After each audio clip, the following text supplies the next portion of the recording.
Okay. Hello everyone. Now we are going to discuss about channels of distribution.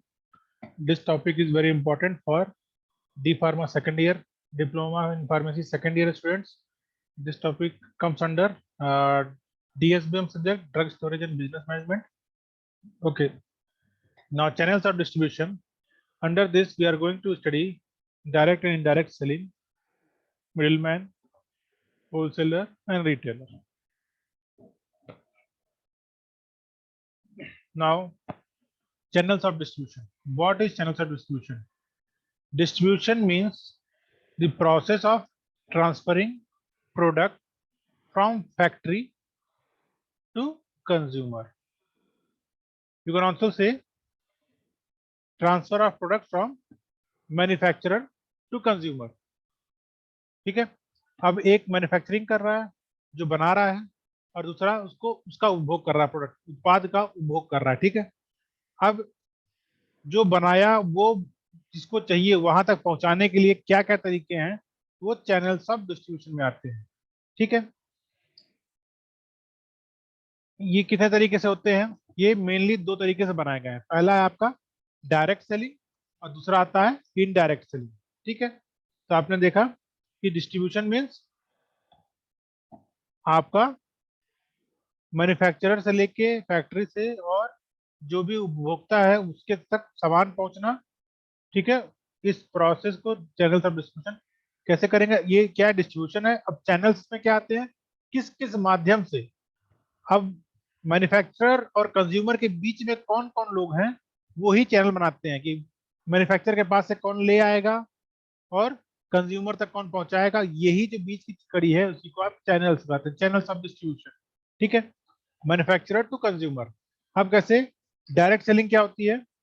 There is no intermediate between manufacturer and consumer. मतलब कि जो बनाया वो direct consumer को cell कर रहा है। ठीक है, डायरेक्ट बनाने के बाद कंज्यूमर को सेल कर रहा है का मतलब क्या हुआ कि they are directly manufacturing and selling to the consumer. अब देखिएगा कैसे होता है ये, कि मान लीजिए जैसे कि सीधे निकालते हैं, कहीं कहीं आप देखेंगे सेल लगती है फैक्ट्री आउटलेट, फैक्ट्री से निकाले सीधे बेच दिए, कोई उसका मिडिल मैन मिला ही नहीं।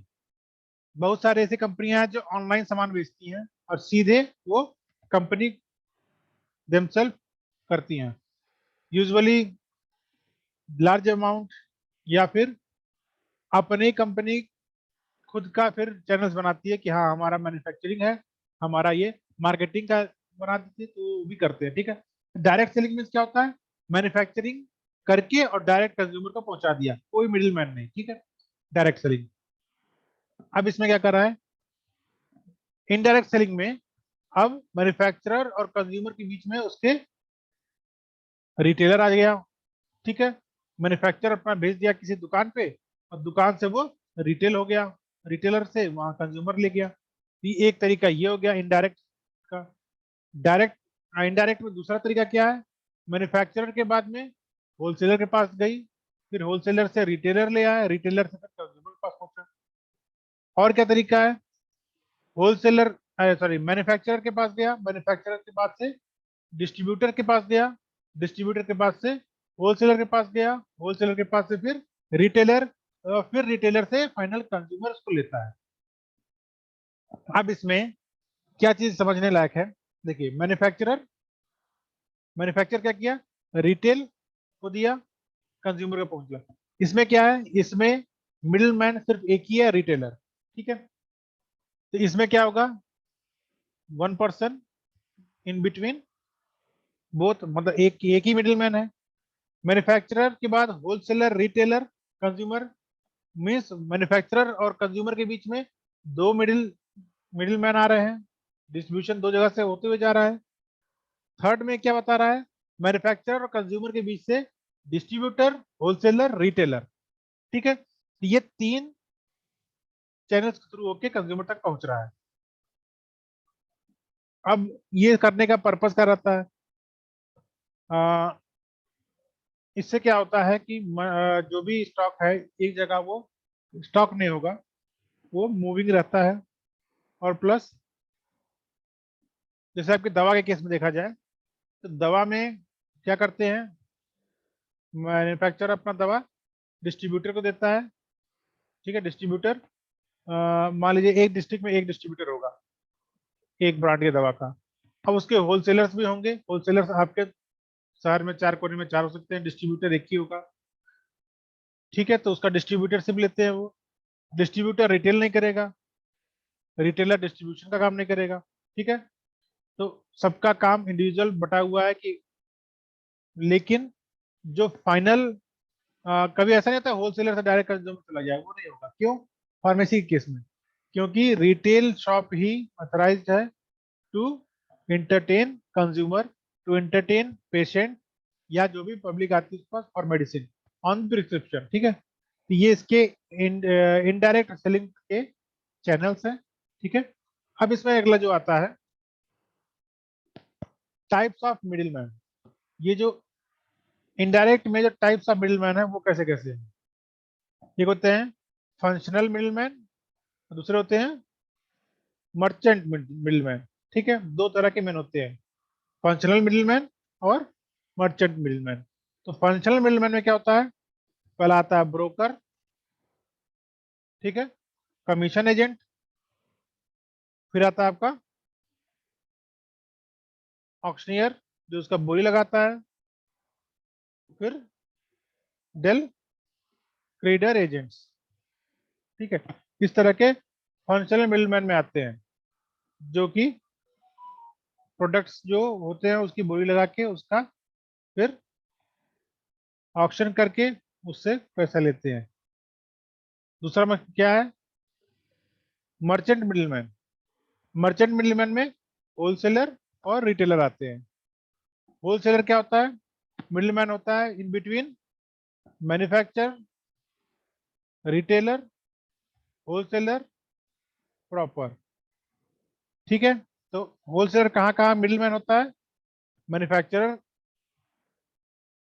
मैन्युफैक्चरर से भी कांटेक्ट करता है वो, और मैन्युफैक्चरर रिटेल के बीच में, मैन्युफैक्चरर होलसेल के बीच में, रिटेल होलसेल के बीच में है, और होलसेल प्रॉपर के भी आपस में बीच में ये मिडिलमैन का काम करता है। रिटेल में क्या होता है? एक होता है फिक्स्ड शॉप, रिटेल में एक होती है फिक्स्ड शॉप। ठीक है, फिक्स्ड शॉप क्या होती है? स्मॉल स्केल की भी होती है और लार्ज स्केल की भी होती है।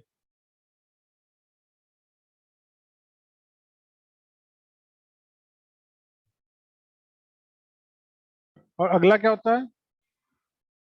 इंटीरेंट टाइप के होते हैं। इसमें होता है hawkers, street traders, market traders, ये सारे इसमें आते हैं। ठीक है, तो मीन्स ये आपके स्ट्रीट ट्रेडर्स, मार्केट ट्रेडर्स और हॉकर्स, ये सारे के सारे किस में आएंगे? ये सब आपके मेडिसिन के लिए नहीं होते हैं, क्योंकि मेडिसिन का हॉकिंग और ड्रग्स या street trading it not permittable, ये इथिकल नहीं है और एज पर लॉ भी सही नहीं है। ठीक है, तो मेडिसिन के केस में आपको फिक्स शॉप रहती है, स्मॉल स्केल लार्ज स्केल आप कर सकते हो। ठीक, अब इसमें नेक्स्ट क्या आता है?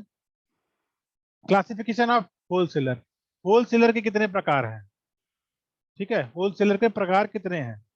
तो इसमें देखेंगे हम लोग, it is classified into three types such as. तीन तरह से इसको क्लासिफाई किया, किसको? होलसेलर्स को तीन तरह में क्लासिफाई किया गया है, थ्री टाइप्स में बांटा गया है। मैन्युफैक्चरर होलसेलर, रिटेलर होलसेलर और होलसेलर प्रॉपर। ठीक है, तीन होते हैं, कौन कौन से? मैन्युफैक्चरर होलसेलर, रिटेलर होलसेलर और होलसेलर प्रॉपर। ठीक, अब इसके बाद देखिए फंक्शंस ऑफ होलसेलर। फंक्शन क्या क्या है होलसेलर के? फंक्शन इसके हैं मार्केट रिसर्च, ठीक है, grading and packing, pricing, risk bearing, financing, transportation, warehousing, distribution, assembling. ठीक है, अब होलसेलर का काम क्या है? आपको कुछ केसेस में क्या होता है, होलसेलर क्या करता है, होलसेलर अपने सामान मंगवाता है और उसको असेंबल करके देता है। मीन्स आपका मान लीजिए कोई प्रोडक्ट है जो 2-3 पीसेस में आता है, उसको असेंबल करना है, तो मैन्युफैक्चरर से वो ले लिया और उसको असेंबल करेगा, असेंबल करके उसको एक पूरा एक यूनिट बनाएगा उसका, फिर उसको सेल करेगा। ये काम क्या हो गया उसका, function of wholesaler as a assembling, तो उसको असेंबलिंग कराता है। ठीक है। अगला जो इसका है मार्केट रिसर्च। अब होलसेलर का काम क्या है कि उसको मार्केट रिसर्च करता है। मार्केट रिसर्च कैसे करता है कि जो भी मार्केट में डिमांड हो रही है थ्रू रिटेलर, रिटेलर्स के थ्रू जो भी चीज की डिमांड की जा रही है कि ये सामान चाहिए, ये चीज घटा हुआ ये लाना है, इसकी डिमांड है, इसका ये फ्लेवर चाहिए तो वो चाहिए, वो सारी चीजें कहाँ से आती हैं? वो सारी चीजें रिटेलर होलसेलर से डिमांड करता है और होलसेलर उसको ऑन रिकॉर्ड करता है कि मार्केट में क्या क्या रिक्वायरमेंट है, मार्केट की इस समय डिमांड क्या है, जो भी मार्केट में डिमांड है उसके अकॉर्डिंग वो काम करेगा। ठीक है। ये मार्केट रिसर्च का हो गया। अच्छा, इससे फायदा क्या होता है कि हम बिफोर टाइम या ऑन टाइम कर सकते हैं उसको। Before time we can be prepare, we can make our self prepare to work for it, या फिर ऑन टाइम हमको कोई चीज प्रोडक्शन करनी है तो ऑन टाइम हमारे पास मार्केट में अवेल करने के लिए हेल्प मिलती है थ्रू मार्केट रिसर्च। अब इसको कैसे समझेंगे मार्केट रिसर्च?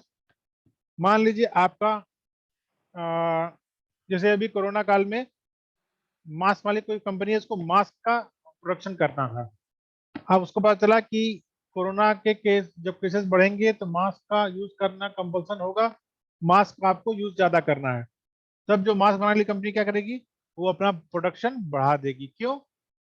क्योंकि जब मार्केट में डिमांड होगी मास्क की तो उसको उतना सप्लाई करने में हेल्प मिलेगी, और ओवरऑल क्या हो रहा है, उसका तो सेल तो बढ़ ही रहा है। तो जो बिफोर टाइम प्रिपरेशन करेंगे उनका क्या रहेगा, उनकी तैयारी रहेगी कि they are going to prepare and be ready for market work. ठीक है।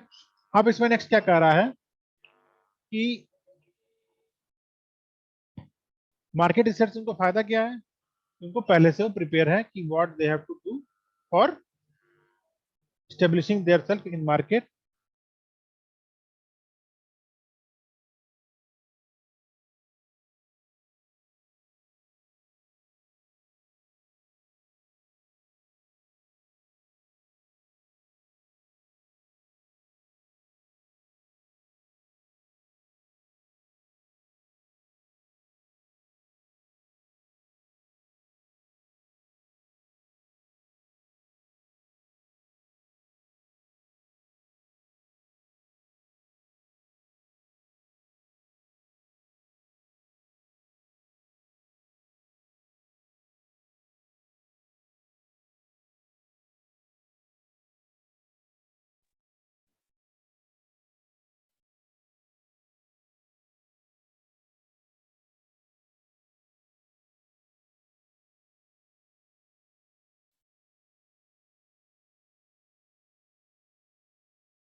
ठीक है। तो मार्केट रिसर्च में ये सारी चीजें होंगी। अब नेक्स्ट क्या कर रहा है उसमें,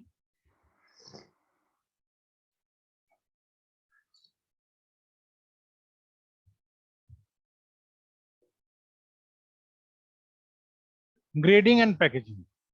अब जो भी प्रोडक्ट है, प्रोडक्ट की क्वालिटी वाइज उसको उसकी ग्रेडिंग करेंगे कि किस स्टैंडर्ड का है, उसके अकॉर्डिंग उसकी ग्रेडिंग और पैकिंग होगी। किलो वाइज करेंगे। मीन्स मान लीजिए आपको आप बल्क में लिए हैं, उसका रिटेल के लिए उसको स्मॉल यूनिट बनाने हैं, तो क्या है पैकिंग उसकी उसमें रहेगी कि 100 ग्राम का है, 1 to 50 ग्राम का है, 500 ग्राम का है, 1 kg का है, 10 kg का है, उसके हिसाब से पैकिंग करते हैं। ठीक है। नेक्स्ट क्या आता है उसमें, प्राइसिंग।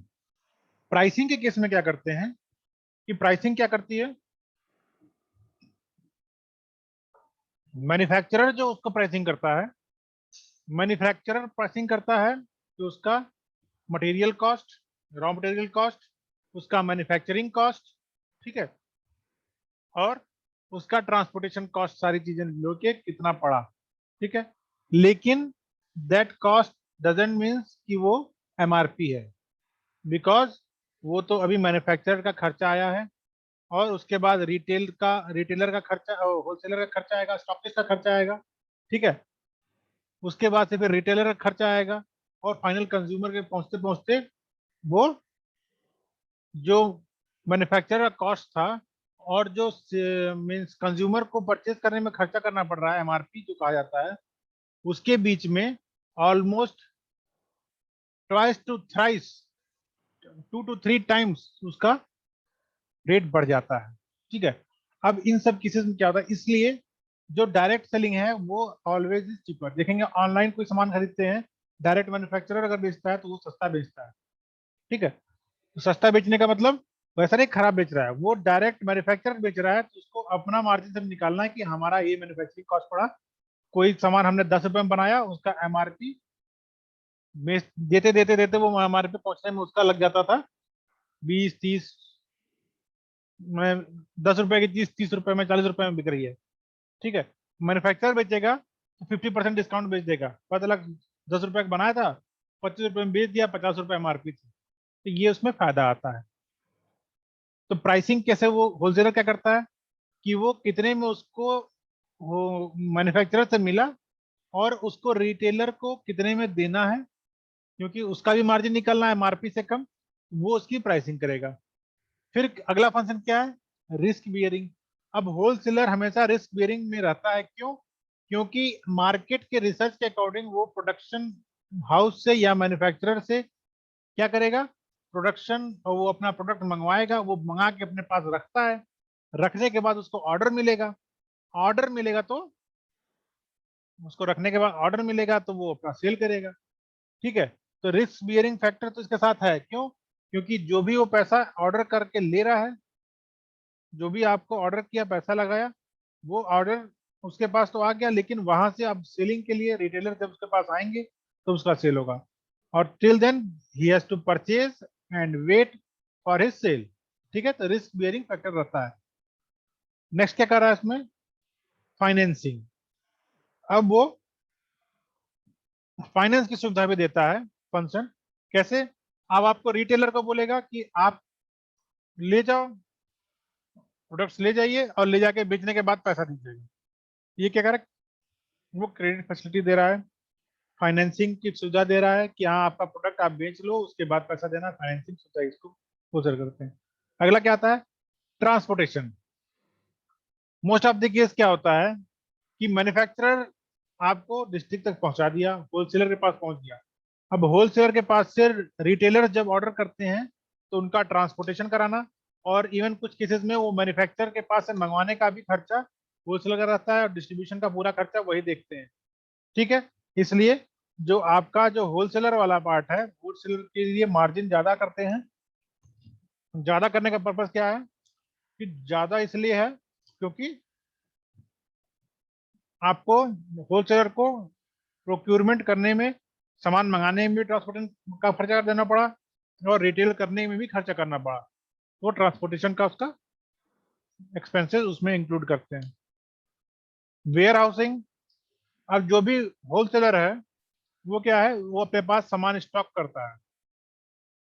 स्टॉक करना है तो क्या करना है, स्टॉक करने के लिए आपको सामान अपना संभाल के रखना है कि आपका खराब ना हो, और क्वांटिटी ज्यादा होती है तो उसके लिए उसको आराम अलग से गोडाउन चाहिए, जो भी वेल इक्विप्ड हो, गड़बड़ ना हो, खराब ना हो, ठीक है।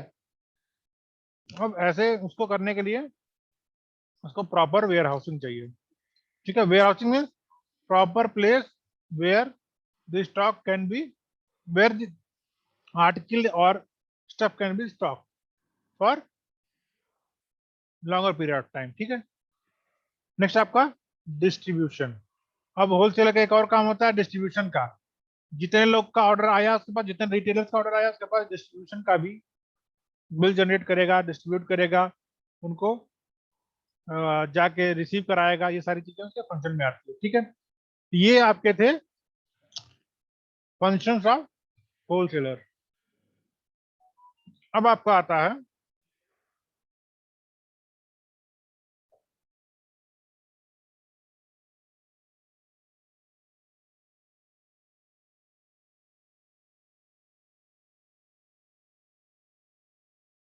Service performed by wholesaler.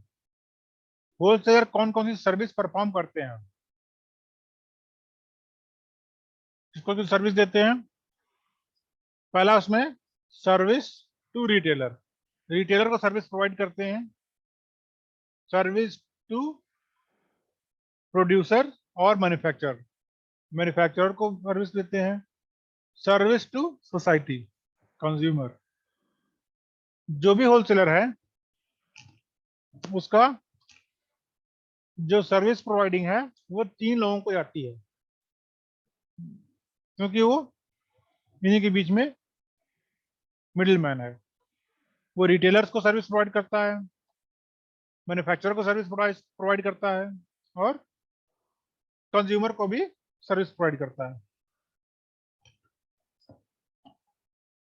अब देखेंगे हम सर्विस टू रिटेलर कैसे करता है। रिटेलर्स को सर्विस कैसे देता है होलसेलर? देखिए, wholesalers purchase products from producer या मैन्युफैक्चरर, ठीक है, फॉर रिटेलर। होलसेलर क्या करता है? अच्छा, होलसेलर का अमाउंट इन्वेस्टमेंट का ज्यादा रहता है इन कंपेयर टू रिटेल वालों का। तो क्या किया, ये बल्क में होलसेलर होलसेलर मैन्युफैक्चरर से खरीदता है, ठीक है, रिटेलर्स के लिए। अब एक होलसेलर के पास में 20, 25, 50, 100, 200 रिटेलर्स कांटेक्ट में होंगे जो उनसे सामान ले जाएंगे। नेक्स्ट क्या बोल रहा है? They helps to retails they help to retail by supplying products from manufacturer. Retailers को क्या कर रहे हैं वो?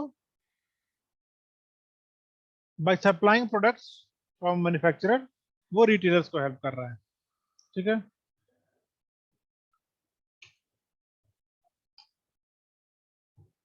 दोनों चीजें नहीं की है, यहाँ पे दोनों चीजें हो रही हैं। क्या क्या? Wholesaler purchase products from producer या मैन्युफैक्चरर, मैन्युफैक्चरर से वो सामान खरीदा, तो मैन्युफैक्चरर का जो सामान बनाया था, मैन्युफैक्चरर जो प्रोड्यूस किया था, उसको वो क्या कर दिया, जो मैन्युफैक्चरर सामान बनाया था उसका सामान वो खरीदा, तो उसको हेल्प किया, रिटेलर्स को दिया, सप्लाई किया, तो रिटेलर्स की हेल्प किया। भाई एक को अपना सामान बेचना था, वहां से खरीदा, एक को सामान बेचना है उसको दे दिया कि भाई तुम बेचने के लिए सामान ले जाओ, तो ये बीच में काम कर रहा है। फिर क्या कर रहा है? They buy products in large quantity, wholesalers हमेशा बल्क में खरीदते हैं, ऐसा नहीं कि एक पत्ता दो पत्ता, वो गत्ता खरीदते हैं, पत्ता नहीं खरीदते हैं, ठीक है। अब वो बल्क में खरीदे, और खरीदने के बाद फिर क्या किए? They buy products in large quantity from manufacturer, manufacturer से लार्ज क्वांटिटी, बल्क क्वांटिटी में ऑर्डर करते हैं, and sell them in retail to retailers in small quantity. अब एक रिटेलर्स कोई मान लीजिए गत्ते में, मान लीजिए एक पत्ता में 10 गोली, एक डब्बे में 10 पत्ता, और एक गत्ते में 50 या 100 डब्बा, ठीक है।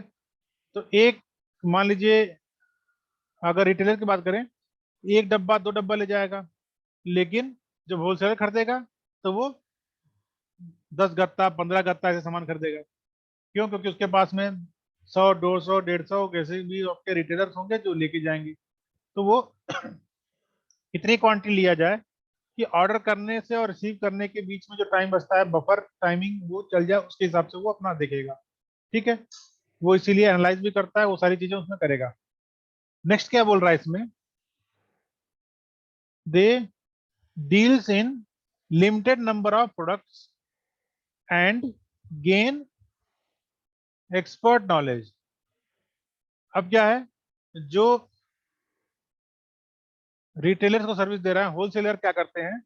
They deals in limited number of products, wholesaler बहुत ही लिमिटेड प्रोडक्ट्स में देते हैं, जैसे अगर आप देखेंगे, अगर आप कभी दवा के मार्केट में जाएंगे देखेंगे, कोई सिर्फ मंगल वाला है,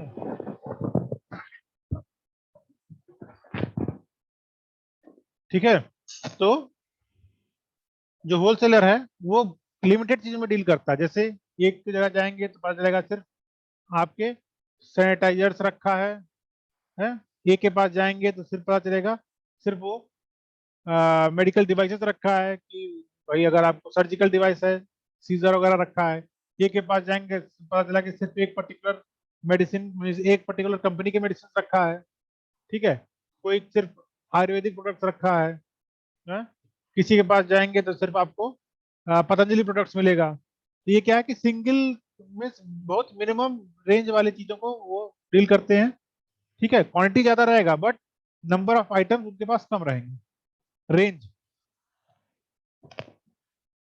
फिर क्या कर रहा है,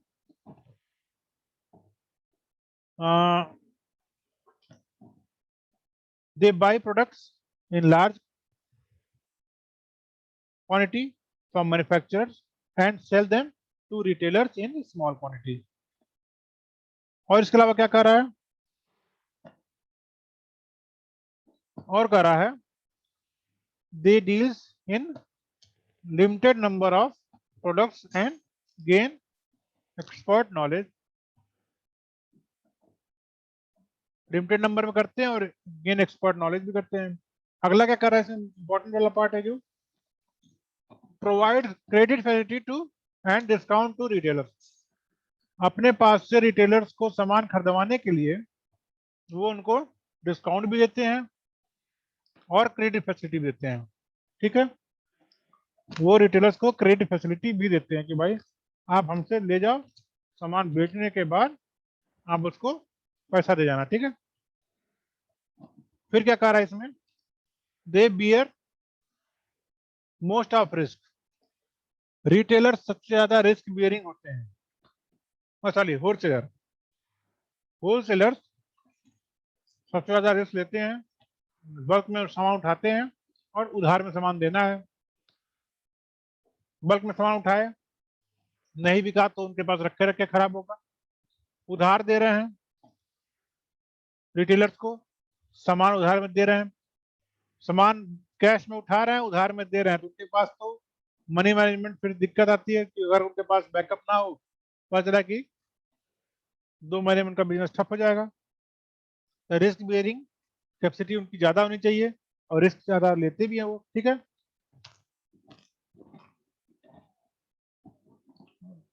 अब नेक्स्ट इसमें क्या पूछ रहा है, देखिए,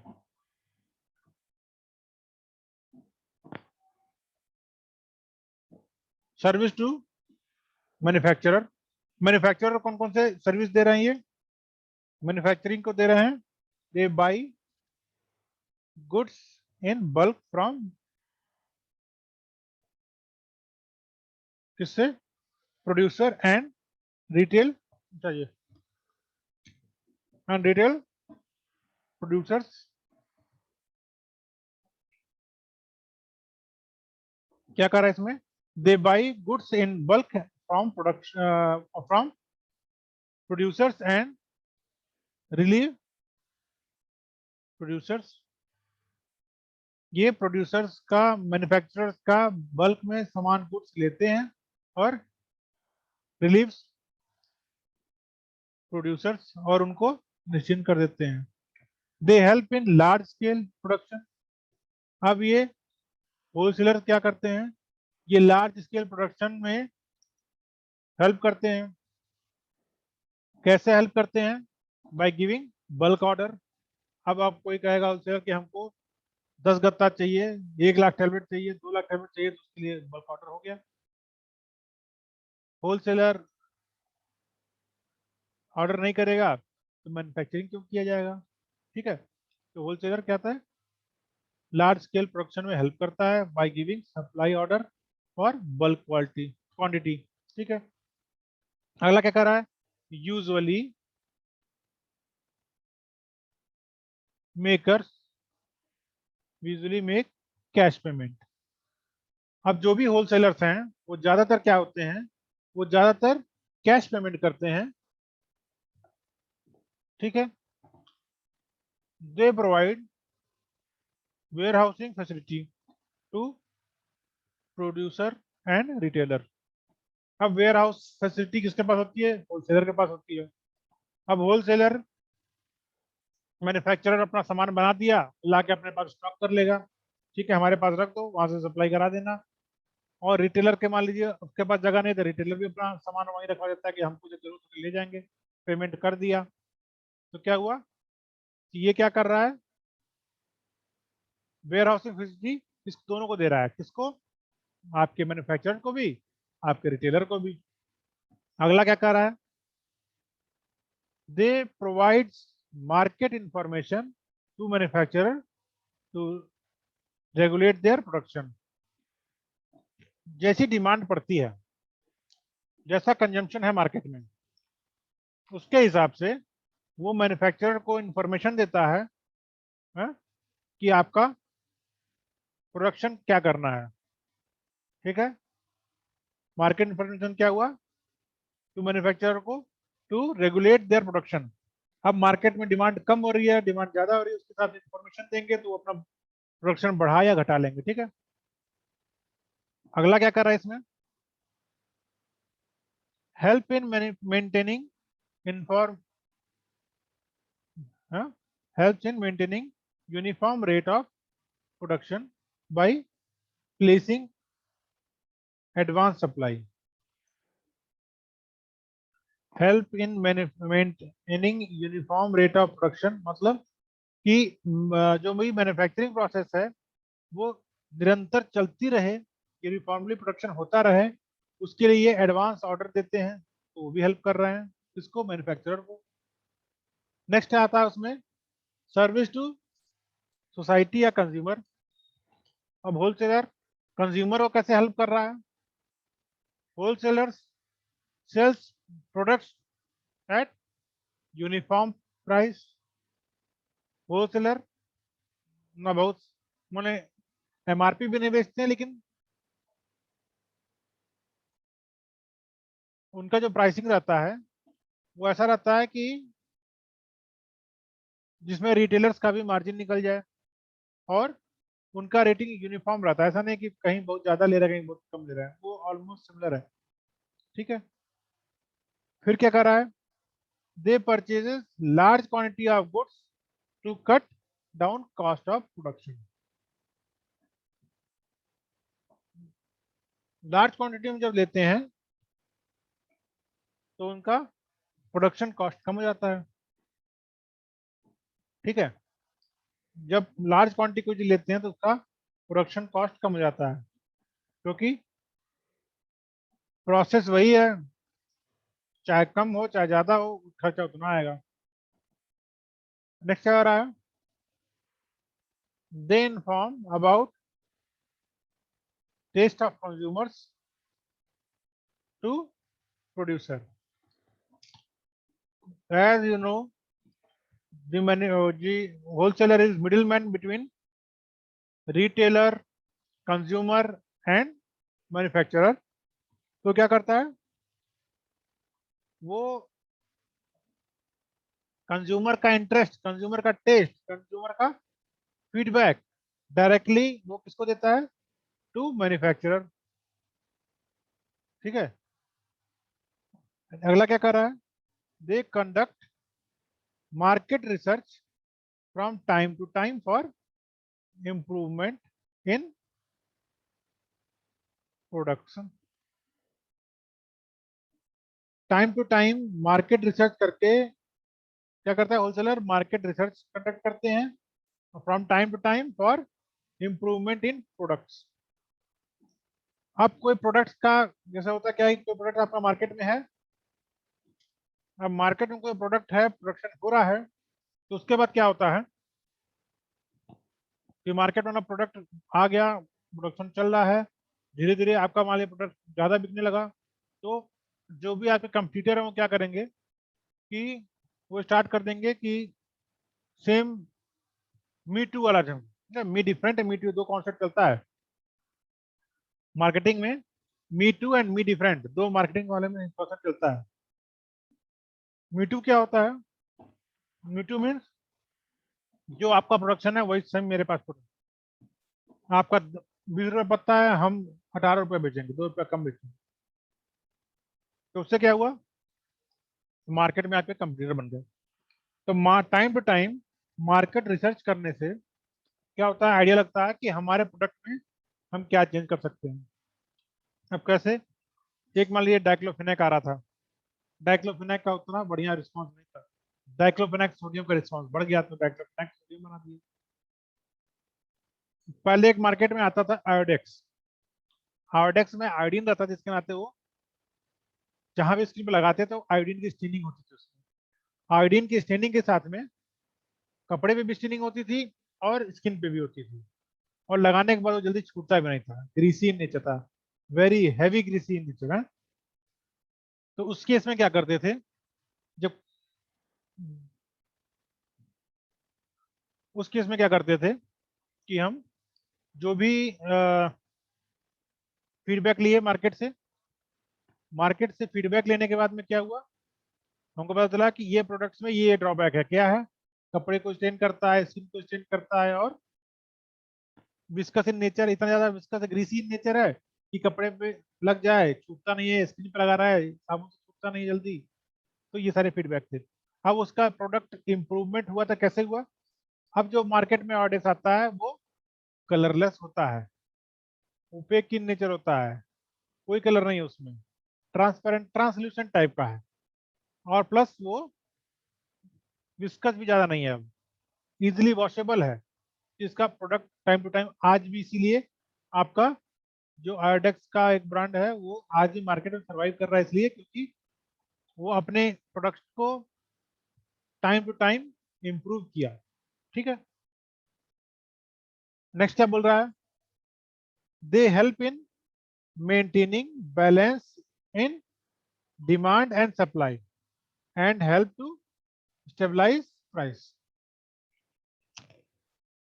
क्या बोल रहा है? They help in maintaining balance in demand and supply.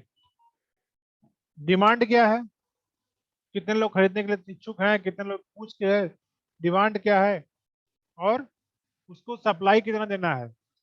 Demand मान लीजिए 10 लोग का 10 डिमांड है, तो सप्लाई 5 ही की है, तो कुछ दिन बाद आपके जो भी कस्टमर है वो दूसरी कंपनी पे स्विच हो जाएंगे कि ये कंपनी का तो मिल नहीं रहा है, दूसरा कंपनी कोई हो तो बताओ।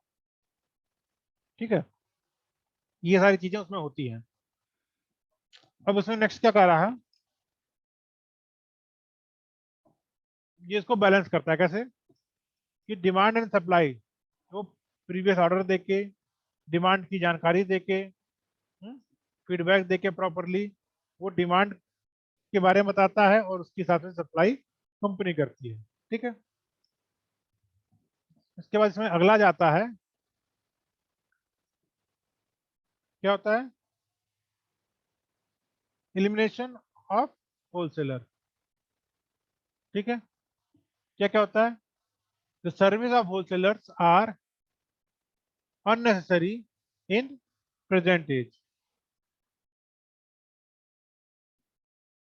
दूसरा क्या बोल रहा है, they should be eliminated because middlemen are parasite growing fat at cost। Middleman के नाते, होलसेलर के नाते, मैन्युफैक्चरर का जो सामान का कॉस्ट है वो कंज्यूमर तक पहुंचते पहुंचते बहुत महंगा हो जाता है। मान लीजिए एमआरपी 100 रुपए का है, प्रोडक्शन बनता है आपका 10 रुपए का, तो वो 15 से 20 रुपए में बेचेगा होलसेलर को। होल 15-20 में नहीं, वो मान लीजिए आपको 30 रुपए में बेच रहा है। ठीक है, 10 रुपया हुआ, 20 रुपया मार्जिन लिया, 30 रुपए में बेचा। अब 30 वाला होलसेलर वाला बेचेगा 20 रुपया मार्जिन लेके, तो वो बेचेगा 50 रुपए में। अब 50 रुपए में रिटेलर लिया तो उसको वापस रिटेल करेगा कितने में, आइदर 100 रुपया एमआरपी पे, या फिर मार्केट का सर्वे करके वो 50 मतलब 60 से लेके या 100 के बीच में जितने में बिक जाए। ठीक है, तो फाइनल कंज्यूमर को तो एमआरपी मिल रहा है, तो कंज्यूमर को जिसको खाना है उसको तो लॉस हो रहा है, मतलब महंगा पड़ रहा है, लॉस क्या महंगा पड़ रहा है। तो मिडिल मैन को, होलसेलर को हटा दिया जाए, तो ये जो मैन्युफैक्चरर बेचा था 30 रुपए में, वो 30 में किसको, कंज्यूमर को मिल जाएगा। ठीक है, और सारे कंज्यूमर्स डायरेक्ट कॉन्टेक्ट में रहेंगे मैन्युफैक्चरर की। तो ये आपका बेनिफिशियल पार्ट है।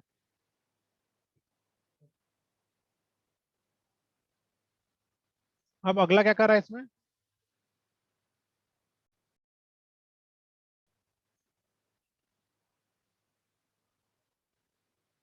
But producers producers, retailers and consumers may have to face a lot of problem in absence of wholesaler। अब होलसेलर का रोल क्या है कि वो मैन्युफैक्चरर से लेके रिटेलर को सामान पहुंचाता है। सामान पहुंचाने का मतलब वो रिटेलर जो एक शहर में या गांव में है, उसके यहाँ तक पहुंचाने के लिए वो रिस्पॉन्सिबल है। खर्चा करके सामान मंगवाया, मंगवाने के बाद आपको दिया, ये तरह से। तो ये जो प्रोक्यूरमेंट वाला पार्ट है रिटेलर का, फ्रॉम होलसेलर थ्रू मैन्युफैक्चरर, ये चैनल अगर ब्रेक करता है तो मार्केट में टाइमली पहुंचने का प्रोसेस ये खराब हो जाएगा, बिगड़ जाएगा। तो प्रोसेस जब बिगड़ गया मतलब कि आपने टाइमली कोई चीज प्रोवाइड नहीं करा पाए। ठीक है, अब इसमें अगला क्या कह रहा है, इट इज डिस्क्राइब और desirable, it is desirable to study views and arguments to against wholesaler to become to come in consensus।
अगला क्या कर रहा है, it is describe, it is desirable to study views and arguments to, arguments किसका, against wholesaler to come in conclusion.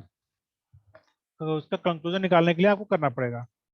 इसमें next क्या बोल रहा है, arguments for elimination of wholesaler. क्या क्या आर्गुमेंट्स हैं, existence of wholesaler leads to increase in price. ठीक है, ये नोन फैक्टर है कि अगर आपका प्राइस इंक्रीज हो रहा है, क्यों, क्योंकि आपको मिडल मैन होलसेलर इंक्लूड है उसमें। ठीक है, अगला क्या कर रहा है, procedure can sell, producer can sell their products by advertisement without help of wholesaler. जो मैन्युफैक्चरर है, जो प्रोड्यूसर है, they can directly sell by advertisement without help of wholesaler. ठीक है, अब आजकल कैसे होता है, मैन्युफैक्चरर्स अपना सामान डायरेक्ट आपके सोशल मीडिया पे एडवर्टाइज करते हैं, एमआरपी दे के 50% डिस्काउंट दे के। After giving 50% discount again they are getting lots of profit. Okay, अगला क्या कर रहा है इसमें,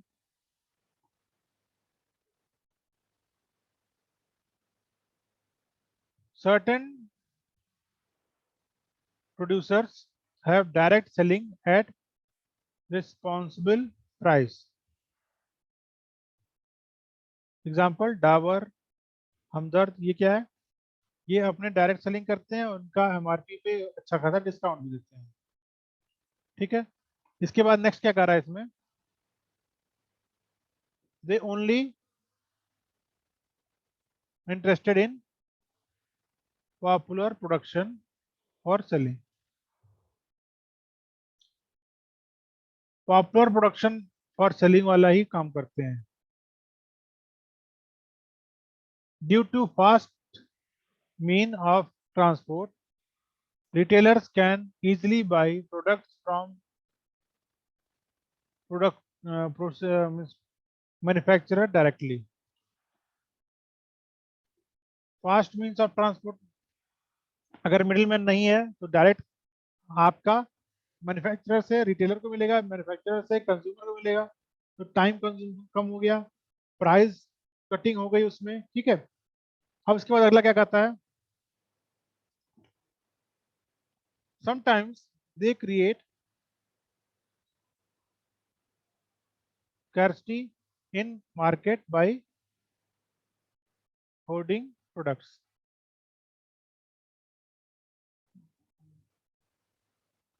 और दूसरा क्या है, cooperative societies earn less rate of profit and sell better quality goods at responsible price। Argument against elimination में,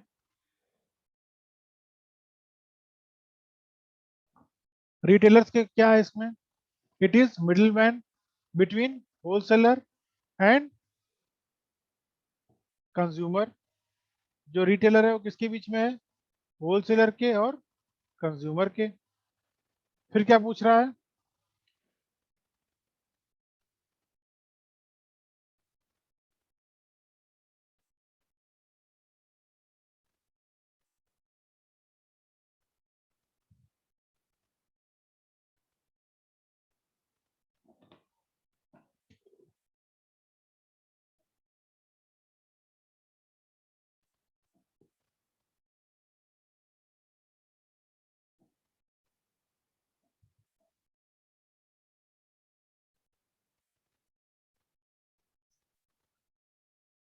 it is middle man between wholesaler and consumer. क्या है, रिटेलर होलसेलर और कंज्यूमर के बीच में मिडिल मैन का काम करता है। They have intimate contact with wholesaler, wholesaler के साथ में कॉन्टेक्ट है उसके, मैन्युफैक्चरर के साथ कॉन्टेक्ट है उसके, एंड कंज्यूमर के साथ। ठीक है, in pharmaceutical trade they are known as chemist और अ फार्मासिस्ट। अब रिटेल क्या है, इन फार्मेसी के केस में दे आर फार्मासिस्ट और केमिस्ट। होलसेल के लिए फार्मासिस्ट का कंपल्सन नहीं है फिलहाल। नेक्स्ट आपको आता है टाइप्स ऑफ रिटेलर। रिटेलर का प्रकार कौन कौन सा है, फिक्स टॉप वाले, स्मॉल स्केल, लार्ज स्केल। और नेक्स्ट आपको बताते हैं जो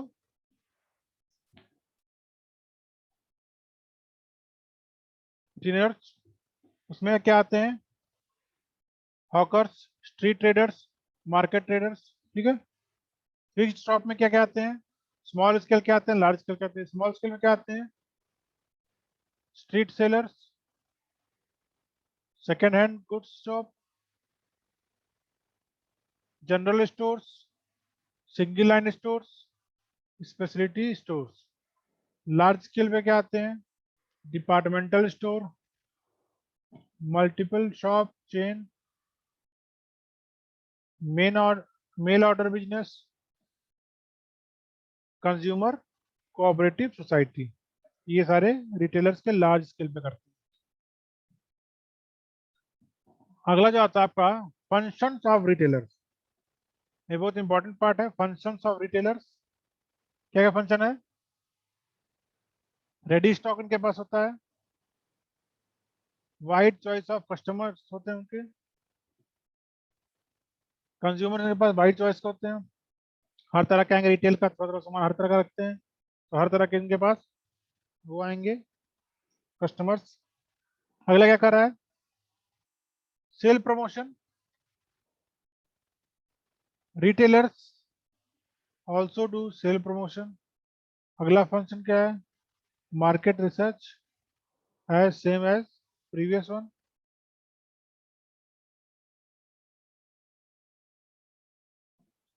अगला फंक्शन क्या है? Financing. Next risk bearing, then grading and transport. ये सारे फंक्शंस के ओवरऑल फंक्शंस हैं ऑफ रिटेलर्स